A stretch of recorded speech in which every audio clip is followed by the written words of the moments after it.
Child is taken by a rabid wolf in the open plains, and no warrior moves. Only the woman once captured by the tribe dares to run after the beast. What drives her to risk everything for a child who isn't hers? And will she survive what's coming next? Thank you so much for watching and for all your comments. Let me know at the end if you liked the story, and where you're watching from and why you're following this. The summer sun blazed mercilessly over the vast Texas plains in 1867, casting shimmering waves of heat across the Comanche encampment, nestled beside the winding Colorado River. Tall buffalo hide teepees stood in circular formation, their painted symbols telling stories of hunts and battles won. Smoke rose lazily from cooking fires where women prepared pemmican and roasted prairie hen, their voices creating a melodic hum that blended with the distant neighing of horses grazing near the cottonwood trees. Among the women working near the river's edge was one who stood out starkly from the others. Her name was Rebecca Hartwell, though the Comanche called her Ska Winyan, meaning white woman. Her golden hair, now streaked with sun-bleached highlights, hung in a long braid down her back. Her once pale skin had bronzed under the relentless sun, and the simple deer-hide dress she wore bore intricate beadwork she had learned to craft during her 2 years of captivity. At 24 years old, Rebecca possessed a striking beauty that transcended her circumstances, with piercing blue eyes that held both sorrow and an unexpected resilience. Her high cheekbones and full lips gave her face a classical elegance, even as her hands had grown calloused from endless labor. Rebecca knelt by the riverbank, scrubbing a buffalo hide with practiced efficiency. The rhythmic motion had become second nature to her, though her mind often wandered to her former life on her family's small farm near Austin, to the night Comanche raiders had swept through like a devastating storm, taking her and leaving destruction in their wake. Her parents, her younger brother, all lost in that terrible night of fire and screaming. The grief still sat heavy in her chest, a constant companion she had learned to carry while continuing to breathe, to work, to survive. Ska Winyan, a sharp voice cut through her reverie. Rebecca looked up to see Pakuna, one of the elder women of the tribe, gesturing urgently toward the center of camp. Come, Chief Tachawicka calls for you. Rebecca's heart quickened. Being summoned by the chief was never routine. She stood, wiping her wet hands on her dress, and followed Pakuna through the camp. Warriors paused in their weapon-making to watch her pass. Children playing with reed dolls stopped their games to stare with open curiosity. Rebecca had learned to keep her eyes downcast, to show respect, to never give them reason to see her as a threat or a problem. Survival demanded humility, even when her spirit screamed for freedom. Chief Tachawicka sat before his teepee, a massive structure decorated with elaborate paintings of buffalo and eagles. He was a formidable man in his late 40s, with broad shoulders and a face carved by wind and war. His long black hair, threaded with silver, fell past his shoulders, and his chest bore the scars of countless battles. Beside him sat his son, Napishni, a boy of merely 6 summers with bright, intelligent eyes, and a smile that could light up the darkest night. Ska Winyan, the chief spoke in Comanche, his voice deep and commanding. Rebecca had learned the language through necessity and immersion, understanding nearly everything now. My son Napishni needs someone to watch over him while the warriors prepare for the buffalo hunt. His mother has fallen ill with fever, and the medicine woman must attend to her. You will care for him today. Rebecca's eyes flickered to the boy, whose face brightened at the mention of her name. Napishni had always been kind to her, unlike some of the other children who threw stones and taunted her in the early days.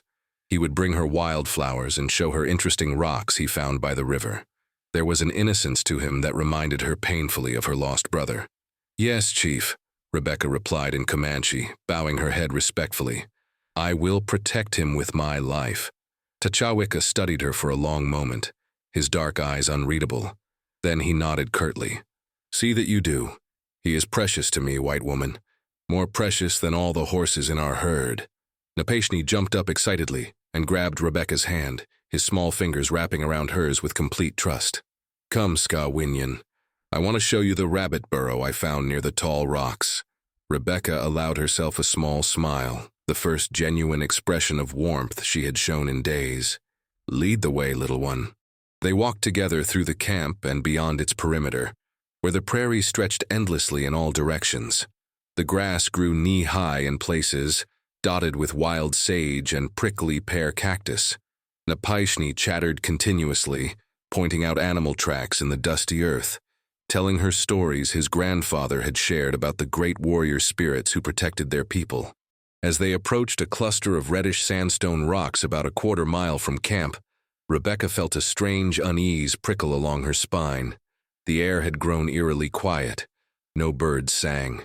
No insects buzzed. Even the ever-present wind seemed to hold its breath. She had learned to trust these instincts during her time on the frontier, both before and after her capture. "Napishni," she said softly, her hand tightening around his. "Perhaps we should return to camp." The boy looked up at her with confusion. "But we are almost there. The Rabid family lives just beyond those rocks. I have been watching them for many days." Before Rebecca could protest further, a sound froze the blood in her veins. A low, guttural snarling echoed from behind the rocks, followed by the scrape of claws on stone. Then it emerged into the sunlight, and Rebecca's worst fears materialized before her eyes. The wolf was massive, its gray fur matted and filthy. But it was not the animal's size that terrified her. It was the way it moved, staggering and twitching, its jaw hanging open with thick ropes of saliva dripping to the ground.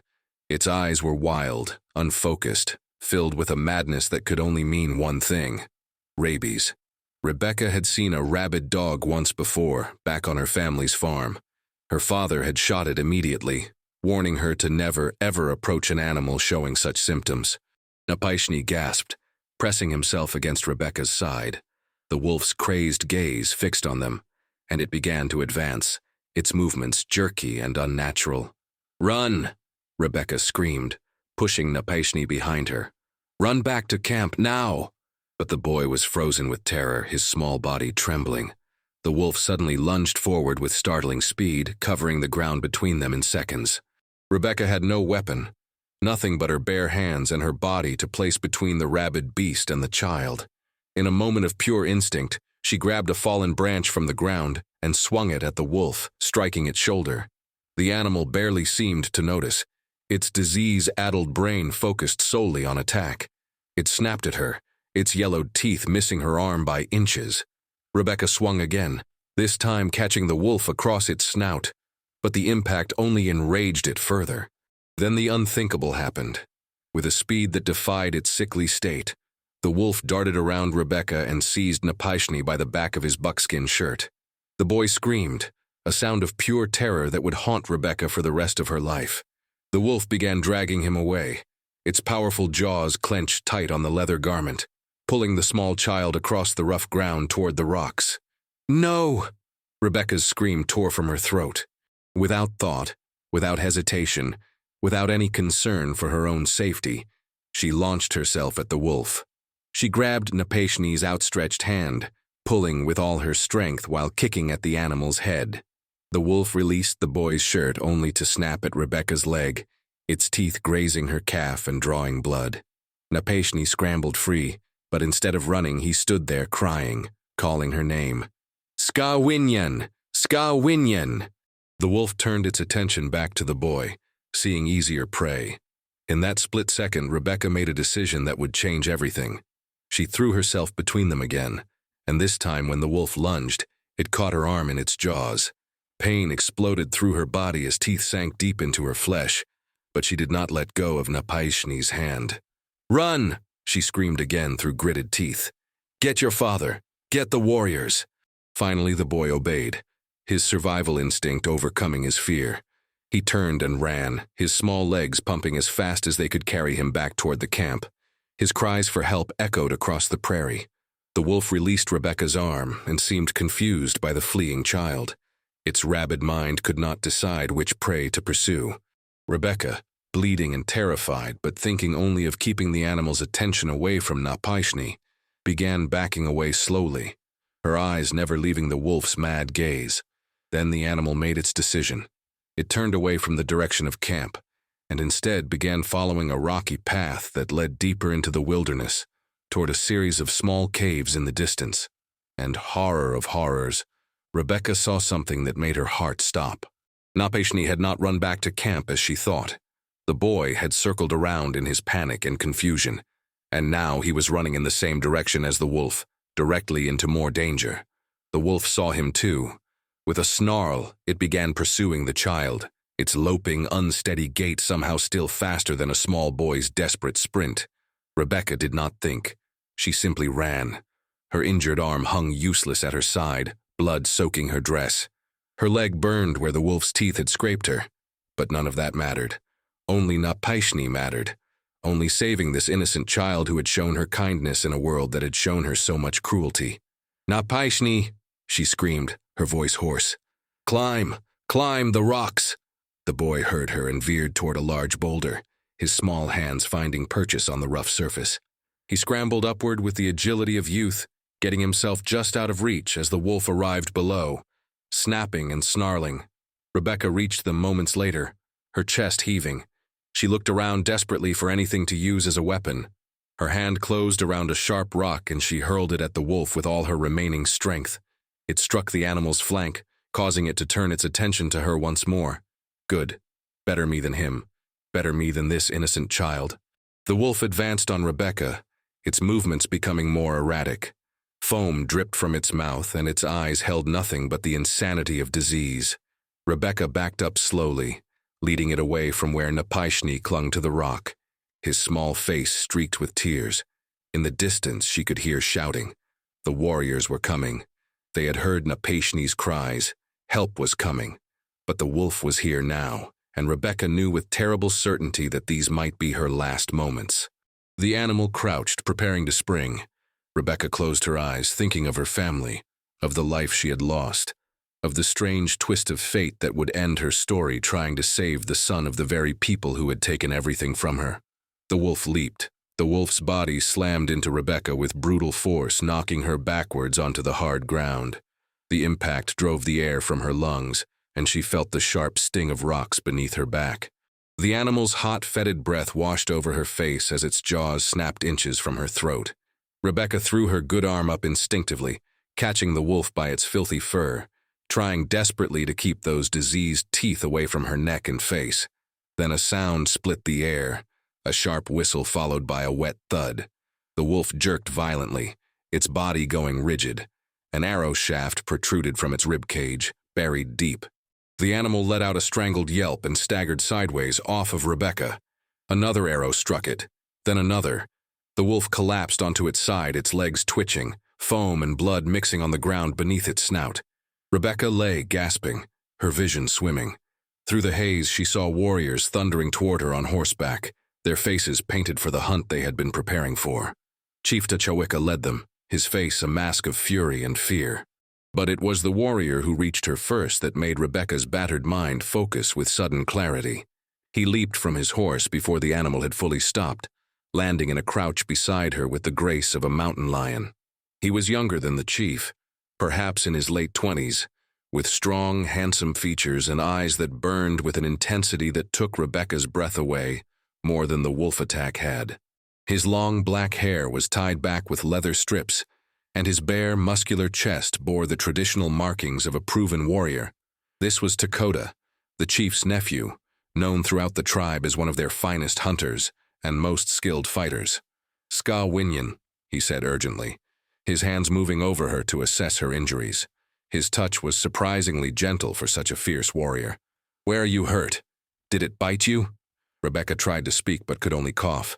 Her arm throbbed with searing pain where the wolf's teeth had pierced her flesh. Takota saw the wound immediately, his jaw tightening as he examined the deep punctures that still bled freely. "Napashni," Rebecca finally managed to gasp out, trying to sit up. "The boy, is he safe?" "I am here," the small voice came from above. Napashni was climbing down from his boulder, tears streaming down his face. "Ska Winyan saved me. The sick wolf tried to take me, but she stopped it. She fought it." Chief Tachawicca dismounted and strode to his son, sweeping the boy into his arms with a fierceness that belied his usual stoic demeanor. He held Napashni close, checking him for injuries, his hands shaking slightly as they ran over his son's small body. "I am unharmed, father," Napashni sobbed into his father's shoulder. "But Ska Winyan is hurt because of me. The wolf bit her. She put herself between me and the beast. Not once, but many times. She could have run, but she stayed to protect me. The chief's eyes, dark and unfathomable, turned to Rebecca. For a long moment, he simply stared at her, and Rebecca could not read what thoughts moved behind that weathered face. Then he spoke, his voice thick with emotion she had never heard from him before. "You saved my son's life, white woman. You placed yourself in death's path for him." He paused, seeming to struggle with words. "This debt cannot be repaid with simple gratitude." Dakota had torn a strip from his buckskin shirt and was binding Rebecca's arm tightly to slow the bleeding. "Uncle, we must get her back to camp immediately. The wolf was mad with sickness. The bite is dangerous. Nakmona will need to treat her wounds and perform the cleansing rituals." Rebecca's head swam, and she felt herself beginning to fade. The loss of blood, the shock, the terror of the past minutes all crashed over her at once. Strong arms lifted her, and she found herself cradled against Dakota's broad chest as he carried her to his horse. The world tilted dizzyingly as he mounted with her still in his arms, holding her securely against him. "Stay awake, Skawinian," he murmured near her ear, his voice low and urgent. "Stay with us. You are too brave to let the wolf's sickness claim you now." The ride back to camp passed in a blur of pain and semi-consciousness. Rebecca was aware of Dakota's steady heartbeat beneath her cheek, of the powerful muscles of his arms holding her safe, of his voice speaking to her continuously in Comanche, telling her stories of his childhood, of hunts he had been on, anything to keep her mind focused and alert. When they reached the camp, chaos erupted. Women rushed forward with cries of alarm, children scattered. Nakmona, the medicine woman, emerged from her teepee already prepared, having been alerted by riders who had gone ahead. She was ancient, her face a map of wrinkles, but her eyes were sharp and clear as she directed Dakota to bring Rebecca into her teepee. Inside, the air was thick with the smoke of burning sage and sweetgrass. Dakota laid Rebecca gently on a bed of buffalo robes, and Nakmona immediately began cutting away the bloody sleeve of her dress to expose the wound fully. The old woman's face grew grave as she examined the deep bite marks. "The wolf was rabid?" she asked, though it was not truly a question. "Yes, grandmother," Dakota confirmed, remaining at Rebecca's side, even as other warriors waited outside. "I saw the foam at its mouth, the madness in its eyes." Nakmona nodded slowly, beginning to gather clay pots and leather pouches filled with herbs and powders. "Then we must work quickly. The evil spirit that possesses such animals can pass into the blood. We will clean the wound with fire and sacred smoke. We will give her medicine to strengthen her spirit for the battle ahead." Rebecca's mind cleared enough to understand what they were saying, and fear gripped her heart. She had heard stories of rabies, of the horrible death it brought, of the madness and suffering. Was this how her story would end after all? Not killed by the wolf's attack, but slowly poisoned by its diseased bite. Dakota seemed to sense her terror. His hand found hers, strong fingers intertwining with her trembling ones. "You will survive this, Skawinian. You are a warrior woman. You proved that today." His eyes, deep brown and sincere, held hers. "I will not let you face this alone." Nakmona began her work, and the pain was unlike anything Rebecca had ever experienced. The medicine woman heated a metal blade in the fire until it glowed red, then pressed it to each puncture wound to cauterize the flesh and burn away any poison. Rebecca's screams echoed through the camp, but Dakota never released her hand, never looked away from her face, his presence an anchor in the storm of agony. When the burning was done, Nakmona packed the wounds with a paste made from yarrow, golden seal, and other herbs Rebecca could not identify. She wrapped the arm in clean cloth, then prepared a bitter tea from bark and roots, forcing Rebecca to drink it all despite her gagging protests. "Sleep now," the old woman commanded. "Your body must fight. Your spirit must be strong. We will watch over you and pray to the spirits for your healing." As the medicine took effect, Rebecca's eyelids grew heavy. The last thing she saw before darkness claimed her was Dakota's face, his expression fierce with determination, as if he could will her to live through sheer force of his conviction. The days that followed were a haze of fever and dreams. Rebecca drifted in and out of consciousness, sometimes waking to find Nakmona changing her bandages, or making her drink more of the foul-tasting medicine. Other times, she woke to find Dakota sitting beside her, his presence constant. He would bathe her fevered brow with cool water, speak to her in soft tones, tell her she had to keep fighting. On the third night, Rebecca's fever broke. She woke in the darkness to find the teepee empty except for Dakota, who sat cross-legged nearby, his eyes closed in what looked like prayer or meditation. As if sensing her wakefulness, his eyes opened immediately and found hers. "You have returned to us," he said simply, and the relief in his voice was unmistakable. "Nakmona said if you survived 3 days, you would live." Rebecca's throat was parched, and Dakota quickly brought her water, supporting her head as she drank. When she had finished, she found the strength to speak, her voice hoarse and weak. "Why?" she asked. "Why have you stayed with me? Why do you care if a captive white woman lives or dies?" Dakota was quiet for a long moment, his eyes studying her face in the dim firelight. When he spoke, his words were careful, as if he was revealing something he had kept hidden even from himself. "When you were brought to our village 2 winters ago, I thought you were just another captive, someone to work and serve until you could be traded, or until you became part of the tribe. But I watched you, Ska-Winyan. I saw how you endured grief that would have broken most people. I saw how you learned our ways without losing who you are inside. I saw your strength, your dignity, your kindness to the children even when others treated you harshly." He paused, seeming to choose his next words carefully. "And today I saw you risk everything to save Napishni. You could have saved yourself and let the wolf take him. No one would have blamed you. Instead, you fought like a mother bear protecting her cub, even though he is the son of the chief who took you from your home." Rebecca felt tears burning her eyes, the first tears she had allowed herself to shed in months. "He is just a child, an innocent child. How could I do anything else? Many would have done differently," Dakota said softly. "But you did not, and in doing so, you showed the heart of a true warrior. You showed honor that transcends the color of skin or the circumstances of birth." He reached out and gently brushed a strand of golden hair from her face, the gesture intimate and tender. "I have seen many brave warriors in battle, Rebecca Hartwell, but I have never seen courage like yours."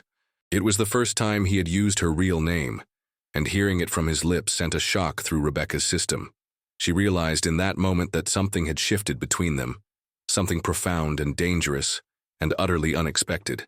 Over the following days, as Rebecca recovered her strength, Dakota continued to visit her, bringing her fresh water from the river, choice pieces of meat from the hunt, wildflowers that made her smile despite everything. They talked for hours, Rebecca telling him about her life before the raid, about her family, her dreams. Dakota shared stories of growing up Comanche, of the pride and pain of his people, of watching the white man's expansion push them further from their traditional lands. "We are not so different, you and I," he said one evening as they sat outside Nakmona's teepee, watching the sun set over the prairie in brilliant shades of orange and purple. "We have both lost much. We both carry sorrows we cannot change. But perhaps we have also both found something unexpected here, in this moment." Rebecca knew what he meant. Against all logic, against the history of violence and pain between their peoples, against the very circumstances that had brought them together, she had developed feelings for this warrior. Real feelings. The kind that made her heart race when he entered her sight. The kind that made his smile feel like sunshine breaking through storm clouds. 2 weeks had passed since the wolf attack, and Rebecca's arm had healed remarkably well under Nakmona's expert care. The scars would remain forever, a permanent reminder of that terrifying day. But the wounds had closed cleanly with no sign of the dreaded sickness taking hold. Each morning, Rebecca woke grateful to be alive, and each morning, she found Dakota waiting outside the medicine woman's teepee with some small gift or excuse to spend time with her. The entire dynamic of the camp had shifted toward Rebecca. Where once she had been merely tolerated as a captive, now the women nodded respectfully when she passed. Warriors who had previously ignored her existence now acknowledged her with subtle gestures of respect. Children no longer threw stones, but instead asked her to tell them stories. And Napishni had become her constant shadow, following her everywhere, calling her his guardian spirit. Chief Tachawicca had summoned her 5 days after the attack, once she was strong enough to walk to his teepee. The meeting had been formal, conducted before the Council of Elders, and Rebecca had knelt before them with her heart pounding, uncertain what judgment awaited her. "Ska Winyan," the chief had spoken in his commanding voice that carried across the assembled crowd, "you have done what few warriors would dare. You faced a rabid wolf with bare hands to protect my son, my only child, the future of my bloodline. By our laws and customs, such an act of courage and selflessness cannot go unrecognized." He had stood then, and the entire camp had fallen silent. "I declare before all here that you are no longer a captive. You are free, free to leave if you wish, free to stay if you choose, but no longer bound by the chains of servitude. Furthermore, I grant you the status of an honored member of this tribe. You may keep your white name or choose a Comanche name. You may live as you wish among us." The shock had rendered Rebecca speechless. Freedom. After 2 years of captivity, of believing she would never again control her own destiny, she was being given her liberty. She could leave, could try to make her way back to white settlements, could attempt to rebuild some version of her former life. But as she had knelt there in the dirt, looking up at the chief's weathered face, then around at the people who had slowly become familiar if not quite family, and finally letting her gaze rest on Dakota, who stood among the warriors with his eyes fixed on her with an intensity that made her breath catch, Rebecca realized something that both terrified and liberated her. She did not want to leave. The life she had known was gone, destroyed in flames and blood 2 years ago. Her family was dead. Her home was ashes. What waited for her in the white settlements? Pity. Scorn for having lived among the Comanche. The label of ruined woman that would follow her forever. And beyond all practical considerations, there was the simple, undeniable truth that her heart had found something here she never expected to find again. Hope, connection, and love. "I choose to stay," she had said, her voice clear and strong. "And I ask to be called Wakian Winyan, Thunder Woman." A murmur of approval had rippled through the gathered people. Nakmona had smiled, showing her few remaining teeth. Napashni had cheered, and Dakota's face had transformed with a joy so pure and unguarded that Rebecca had felt her own eyes filling with tears. Now, as the sun climbed toward its zenith on this warm autumn day, Rebecca worked alongside the other women preparing buffalo hides from the recent hunt. Her hands moved with practiced skill, scraping away the flesh and fat, treating the hide with a mixture of brains and liver to soften it. The work was hard and smelled terrible, but there was a satisfaction in it, in being part of the communal effort that kept the tribe clothed and sheltered. "Wakian Winyan," a soft voice spoke beside her. Rebecca looked up to see Huyana, one of the younger women who had slowly become friendly toward her. "Dakota has been speaking with the chief all morning. The entire camp whispers about it." Rebecca's heart skipped. She knew what this meant. In Comanche culture, when a warrior wished to take a wife, he first had to gain permission from her family or, in the case of someone like Rebecca who had no family within the tribe, from the chief himself. Dakota had been courting her openly for the past week, bringing her gifts of beaded moccasins he had commissioned from the finest craftswomen, a beautiful blanket made of soft rabbit fur, and just yesterday, a magnificent necklace of turquoise stones that must have cost him dearly in trade. "What do they say?" Rebecca asked, trying to keep her voice casual even as her pulse raced.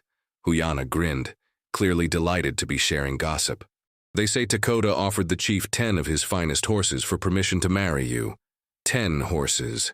That is a fortune, a bride price worthy of a chief's daughter. And they say the chief is considering it favorably because of how you saved Napashni." Before Rebecca could respond, a commotion arose from the center of camp. She looked up to see Dakota striding toward her, his face serious, but his eyes burning with emotion. Behind him, Chief Tachawicca walked with Napashni at his side, and many of the tribe members were following, sensing something significant was about to occur. Dakota stopped before Rebecca, and she rose to her feet, acutely aware of every eye upon them. He looked at her for a long moment, then spoke loudly enough for all to hear. "Wakian Winyan, Thunder Woman, I come before you and before our people with a question that has lived in my heart since the day you showed courage greater than any warrior I have known." He reached into the leather pouch at his side and withdrew something that made Rebecca gasp. It was a marriage belt, intricately woven from leather strips and decorated with hundreds of tiny beads in patterns that depicted wolves, thunderclouds, and two figures standing side by side. The craftsmanship was exquisite, and Rebecca knew immediately that Dakota had made this himself, spending countless hours on every detail. "I know the path that brought you to us was filled with pain and loss," Dakota continued, his voice steady despite the emotion evident in his eyes. "I know you had no choice in coming here, and I know the scars you carry, both visible and hidden, but I also know the strength of your spirit, the goodness of your heart, and the fire in your soul. You have become part of this tribe not through birth but through your own actions, your own choices, your own bravery." He stepped closer, close enough that Rebecca could see the slight tremor in his hands as he held the marriage belt. "I cannot change the past or undo the wrongs that were done to you, but I can offer you a future, if you will have it. A future as my wife, my partner, my equal. I offer you not ownership but partnership, not servitude but respect. Not obligation, but love freely given." Rebecca felt tears streaming down her face. Around them, the tribe had grown completely silent, waiting. Even the wind seemed to pause, holding its breath. "I have spoken with Chief Tachawicca," Dakota said. "He has given his blessing. The choice now is yours alone, Wakian Winyan. Will you honor me by becoming my wife?" Rebecca looked at the belt in his hands, then up at his face, so handsome and earnest and full of hope. She thought of everything she had lost, everything she had survived, and everything she had somehow impossibly found here in this place that had once been her prison, but had slowly become her home. She thought of the life she could have if she left, always looking backward, always mourning what was gone, and she thought of the life she could have here, looking forward, building something new from the ashes of the old. "Yes," she said, her voice clear and strong despite her tears. "Yes, Dakota, I will be your wife." The camp erupted in cheers and ululations.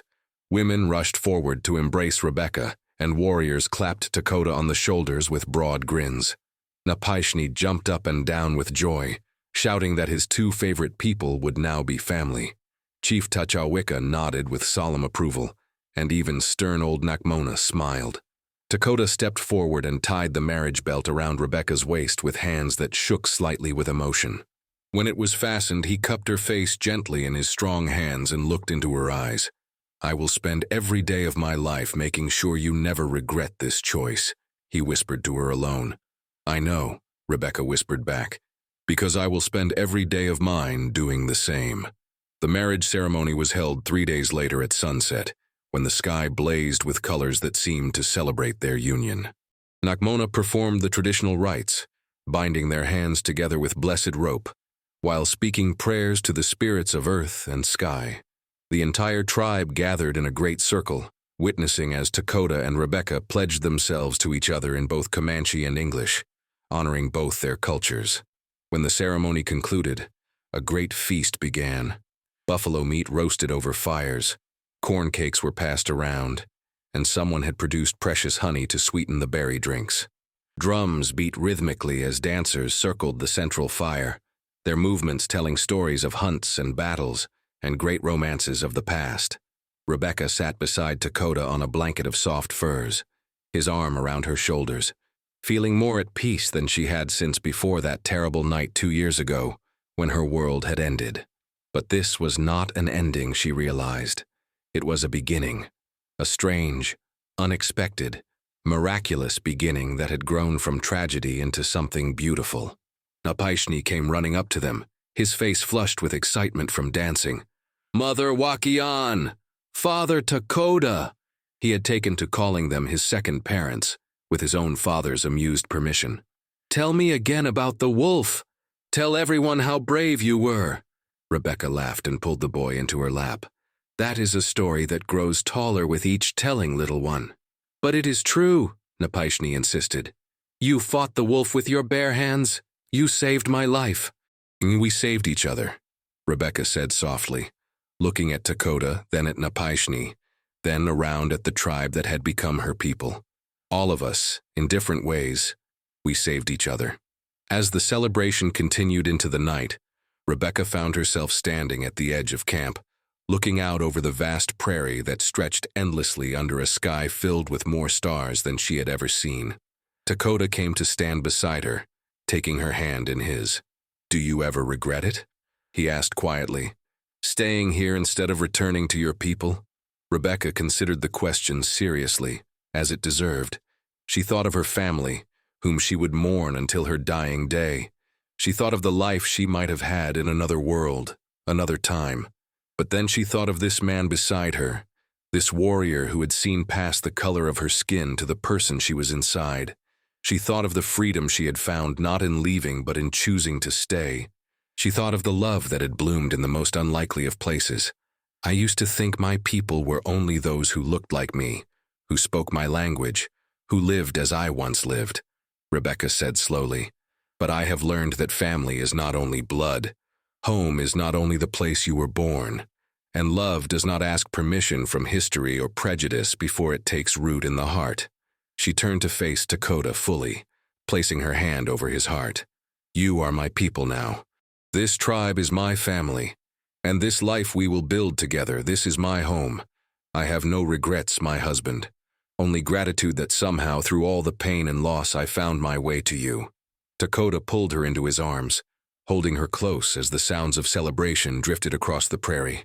"I promise you, Wakiyan Winyan, my Thunder Woman, that I will honor the trust you have placed in me.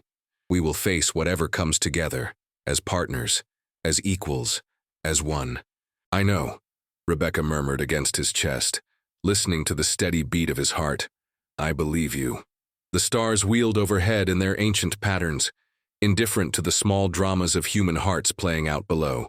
But for Rebecca and Dakota, standing together under that vast sky, the universe seemed to have aligned perfectly, bringing them through fire and fear to this moment of peace and promise. In the years that would follow, Rebecca would become known throughout the Comanche nations not just as the white woman who saved the chief's son, but as a healer, a storyteller, and a bridge between worlds. She and Dakota would have children of their own, beautiful children with her golden hair and his strong features, who would grow up belonging to both worlds and neither, carving out their own unique place in a changing frontier. Napishni would grow into a fine warrior, never forgetting the woman who risked everything to save him, always treating Rebecca with the reverence due a beloved mother. Chief Tachawicca would rule for many more years, with Rebecca often at his councils, her perspective valued, her voice heard. But all of that was yet to come. For now, on this perfect autumn night, Rebecca simply stood in her husband's arms and allowed herself to feel something she had thought lost forever. She felt happy. She felt home. She felt loved. And as Dakota pressed a gentle kiss to her forehead and whispered words of devotion in both his language and hers, Rebecca understood that sometimes the most unexpected journeys lead to the most extraordinary destinations. Sometimes what seems like an ending is actually a beginning, and sometimes love finds a way even through the darkest circumstances, transforming tragedy into triumph, captivity into freedom, and strangers into soulmates. The drums continued their rhythmic beating. The fire crackled and sent sparks spiraling toward the stars, and somewhere in the distance, a wolf howled at the moon. But this time, the sound held no terror for Rebecca. It was simply part of the prairie's song, the wild music of a land that had tested her, broken her, and ultimately made her stronger than she ever knew she could be. Hand in hand with Dakota, Rebecca walked back toward the celebration, toward their people, toward the life they would build together. Behind them, the prairie stretched vast and endless. Before them, the future waited, full of unknown challenges and untold joys. But they would face it together, the Comanche warrior and his Thunder Woman, united by love that transcended all boundaries, all histories, all expectations, united by a bond forged in fire and sealed with courage, united finally and forever as one.